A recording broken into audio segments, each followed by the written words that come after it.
if you can hear that, that's my stomach making noises. When I first had my awakening, I knew that my relationship with my mom was tense because we had had fights, and but I didn't know that I was very blind. I didn't know. Walked around with rose-colored glasses. My recklessness was normalized. Like, I knew college was about, a lot of people go crazy and stuff. Like, it was a weird mix because I did choose to not, I chose to be like good, like a good girl when I was in high school, but then I kind of flipped the script and was like, I'm gonna do what I want in college. And all that aside, I didn't know what was healthy. But I knew I had enough of a moral compass to know that I've always cared. I always cared about people, and I had enough of a moral compass to know that, like, the anger, and there was a reason why there was so much rage inside of me that needed to come out, and I had no idea why, and that it was unhealthy. It was very imbalanced. And at the same time, I was with someone who wasn't telling me to go to therapy and was like gonna just ride the ship to the bottom of the ocean with me, and I was like, and we weren't in love with each other. Like, there wasn't, and we got along, which was the kind of the scare. That to me now is even kind of, it's spooky, because it was like a lot of the times we were civil and stuff. So it's like, that's what you start to realize too with people in your life. In order to keep the peace or to keep the facade, people will just brush stuff under the rug. Like, your toxicity is normal. Like, your outbursts of rage are, whatever. We just talk about this family member behind their back, but we normalize their rage. Like, that's not normal. Like, when you're healthy, you want to see other people healthy too. You want to see them thrive. You want to help them. You want to lift them up and not shame them either for their struggles.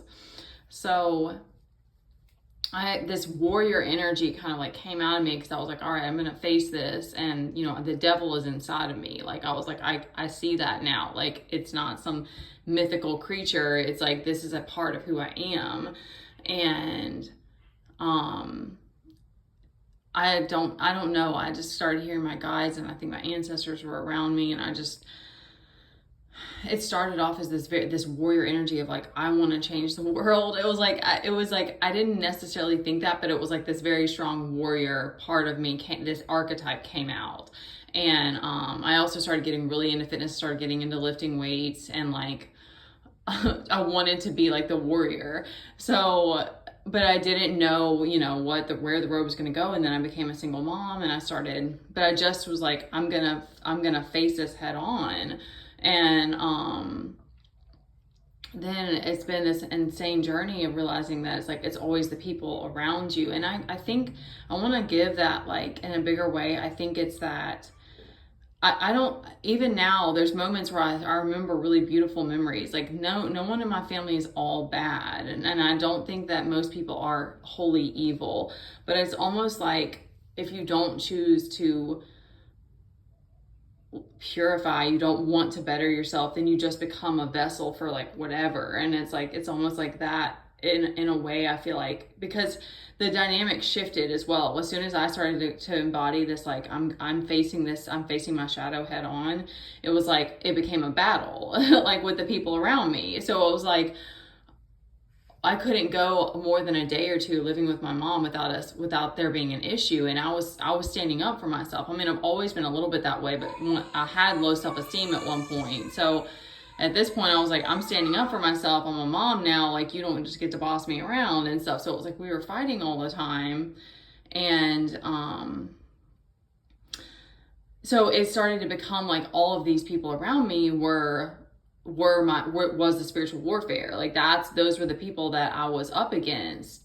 And to me, that's kind of how it happens. And that's kind of how you also see, like, your deepest wounds and the parts where you really gave your power away, and like what your mission is, and because I know for me it's like protecting my son. It's like I don't hate all these people. Again, we still have like there's still been moments where it's been beautiful, but it's like I needed to do what I have to do to protect my family, because we're here doing this alone. And that's sort of the journey too with God, is it's like he continues to guide you and to be in integrity, and to truly hear him and be able to honor that voice. It's like you just can't have people in your ear all the time, because again, it's weird. It's like there's no way of like making it simple, but it's like you'll just see, because it's like they just want to pull you off course. They just want to distract you. They just want to take time and energy from you and stuff. So when you don't get like paranoid about it, or like